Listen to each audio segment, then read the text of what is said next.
Hello guys, welcome to our YouTube channel Chanakya academy. आज हम बात करेंगे सोसाइटी का इवोल्यूशन कैसे हुआ एंशिएंट पीरियड से लेकर टिल नाउ। देखेंगे कि इसमें क्या क्या फैक्टर थे, क्या क्या फैक्टर वर्क करे हैं, इसमें सोशलिज्म और कम्युनलिज्म का कैसे इमर्जेंस होता है और कैपिटलिस्ट सोसाइटी को कैसे रिप्लेस कर जाता है हमारा सोशलिज्म और कम्युनलिज्म। चलिए शुरू करते हैं। कार्ल मार्क्स कहते हैं कि अगर क्लास की क्लासिफिकेशन होती है तो जाहिर सी बात है इमर्जेंस ऑफ स्टेट होगा। अगर स्टेट ही नहीं होगा तो भाई क्लास है ही नहीं।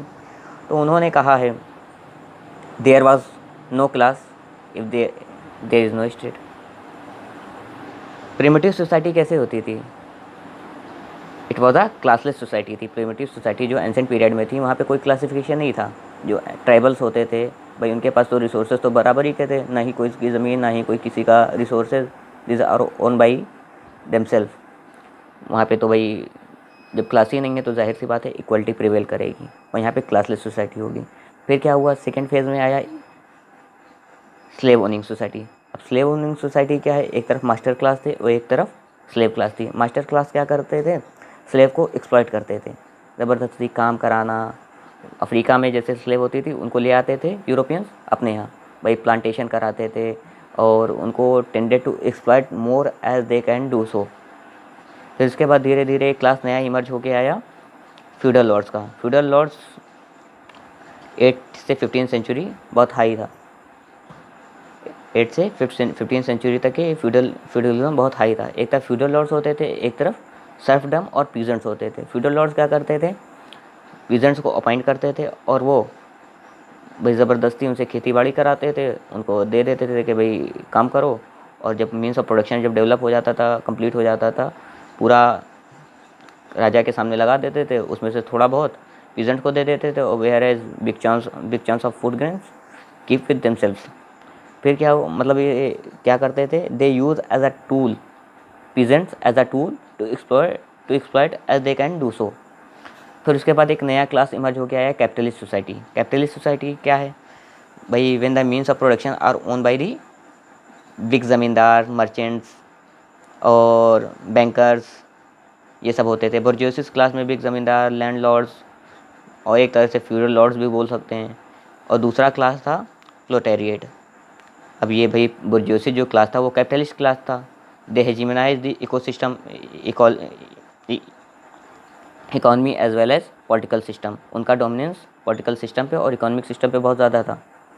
वो पूरी मोनोपलाइज करे हुए थे अपनी। और they use as a tool to exploit proletariat class, worker class. 16 से 18 घंटे काम कराते थे। There were also a disparity between man and women. Women को बहुत कम पैसा दिया जाता था, although they work for a same hours.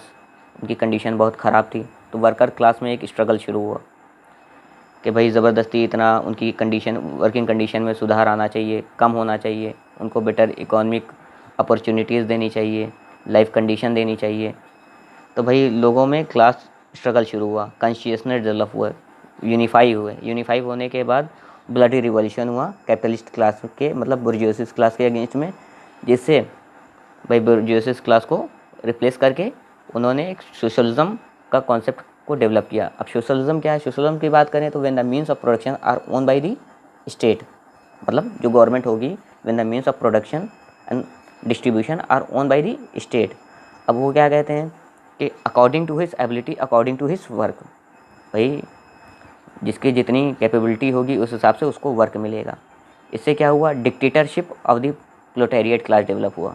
फिर इसके बाद ये जो फेज़ था ये ट्रांजिशन फेज़ था। इसके बाद एक फेज़ आता है कम्युनलिज्म फेज़।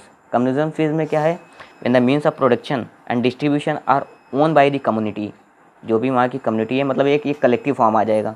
कलेक्टिव फॉर्म में क्या होगा कि from each according to his ability, according to his needs, भाई लोगों को उनके ज़रूरतों के हिसाब से ही उनको मिलेगा, ना कि उनके मीन्स ऑफ प्रोडक्शन के हिसाब से मिलेगा, जो कि स्टेट गवर्नमेंट में होता था। तो भाई इस पर क्या होगा, इक्वलिटी प्रिवेल करेगी। इक्वलिटी प्रिवेल करने से क्या होगा, तो भाई इक्वलिटी प्रिवेल करेगी तो क्लास बनेगा ही नहीं कि upper class, middle class, upper middle class, lower middle class, सबको बराबर इक्वलिटी मिल रही है। उससे क्या होगा, स्टेटलेस सोसाइटी बनेगी।